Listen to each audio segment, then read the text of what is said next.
Today we're going to look at a drill called the vision square. It's a drill that I've used in my coaching for probably about 8 years now, and it's a drill that when I've seen it demonstrated to other coaches, there's a real interest in the drill.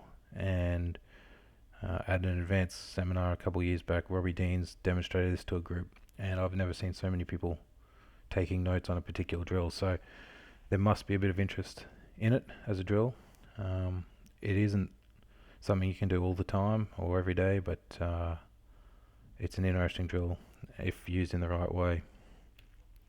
So to do this drill, you're going to need 4 markers or cones and a minimum of 3 players. Okay, originally it was designed to help with general vision development, peripheral vision, so for your defensive vision, your attacking vision, particularly for coaches who are big on playing what's in front of you. It's a good drill like that, but I personally use it in a much more limited sense, and I use it mainly to help develop my line-out jumpers. Because in the line-out, you need to be able to see what's going on beside you, particularly in defensive line-outs, but attacking line-outs as well, while maintaining eye contact with your thrower. So it's a great drill for that purpose. So set up the drill, very simple. It's a 5x5 grid. Can't get any more straightforward than that. Okay, so what we have here is we will have the working player is represented by the blue player, and the non-working players are represented by the green players A and B respectively.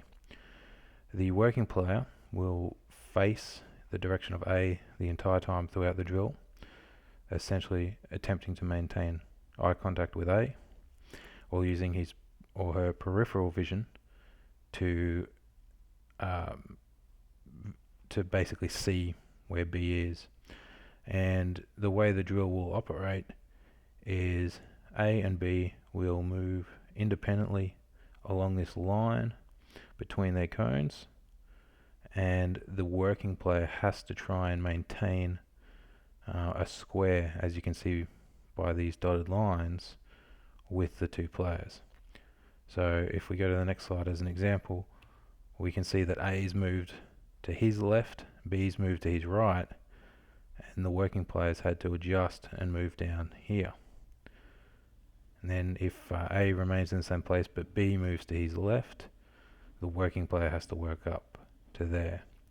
Now it looks a little bit neat when demonstrated on a screen in this manner. It's actually a little bit chaotic and difficult for the working player. You may need to limit the speed at which A and B move.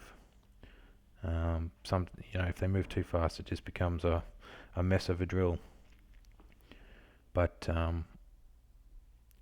you would run it for probably about 30 seconds per player and rotate out. It's quite a low intensity drill, a bit more mentally demanding, and it's also a fun drill that the players enjoy. And at certain times in programming, that's important. It can be the competitive guys will take it really seriously, and the guys who enjoy a bit of a laugh will tend to have a laugh at the other's misfortune if they can't maintain that perfect positioning.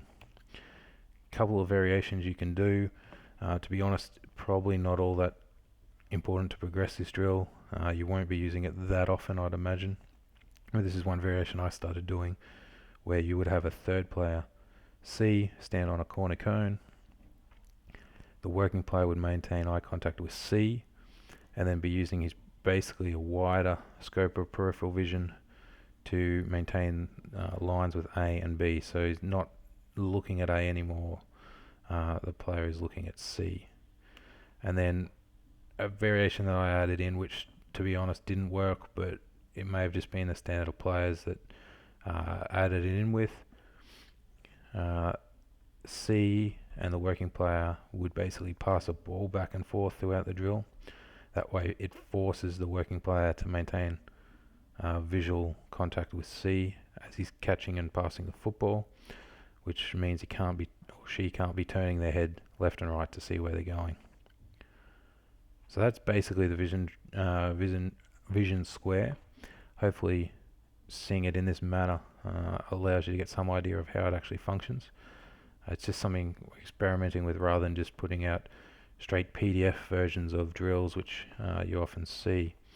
and by doing it with illustrations, that allows us to get more context out in a more timely manner. So if you got anything out of that, or you have any questions, please comment below the post wherever you see this. And until next time, thanks for watching.